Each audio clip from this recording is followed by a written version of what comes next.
Hey, New Life fam, my name is Nate, and I want to kick off the Devo today by making you mad.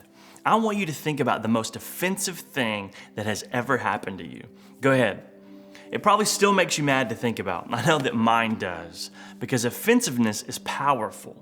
We all know what it's like to be offended, and as followers of Jesus, we're not immune to being offended. We see the same thing in the passage that we're talking about today in Matthew chapter 20, verses 1 through 16. In fact, today I want to talk about God's offensive mercy.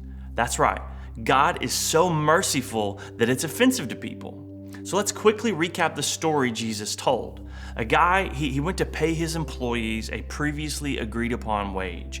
Each group had been working different shifts. The first group had worked all day. The last group of workers only labored about an hour, but everyone was paid an equal amount. The guys who worked all day, they felt slighted and they complained. They were offended. Why? Because the guys who only worked about an hour received the same reward. The owner chastised the offended party. Why did he do that? Because he could do whatever he wanted with his money. It wasn't up to the offended party to divvy up the owner's generosity. I like to work hard. In fact, last count I had 3 jobs. That might change tomorrow. But for anybody who knows what it's like to work hard, it's easy to see just how unfair this parable seems. Like, what in the world? Why did these guys that didn't do much get the same pay? Because the owner was generous. You can be as generous as you want with what's yours, but you can't own someone else's generosity.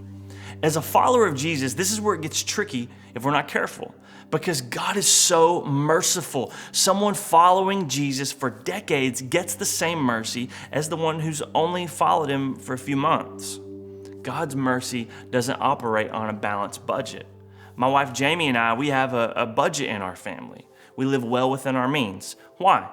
Because we have finite resources. God's mercy doesn't work that way. God's mercy extends beyond our understanding. Fairness is not part of the equation. It's not Jesus plus my good deeds equals salvation. It's Jesus plus his mercy equals salvation, period. When I take my kids out for ice cream, I don't give the best behaved one the biggest portion. Don't do that to your kids. You'll screw them up for life. God doesn't do that to us either. Not where his mercy is concerned. God doesn't reward us for our good behavior. That's not how his economy works. And pretending he does will cause us to live in pursuit of moralism rather than Jesus. How tragic would that be? The truth is, being offended happens when we think we're entitled to something. So here's a big, uncomfortable truth for all of us. We didn't earn the mercy God gives us. I didn't pay for it, neither did you. Jesus did. It's his mercy, and he can give it to whoever he wants, as much as he wants, whenever he wants. And I love the way the heart of this matter was captured for us in the Message Bible. Jesus, he's asking all of us a question through the words of this guy in this story in Matthew 20, verse 15. It says, "Are you going to get stingy because I'm generous?" Wow. Do you know how you and I can best demonstrate our love for God?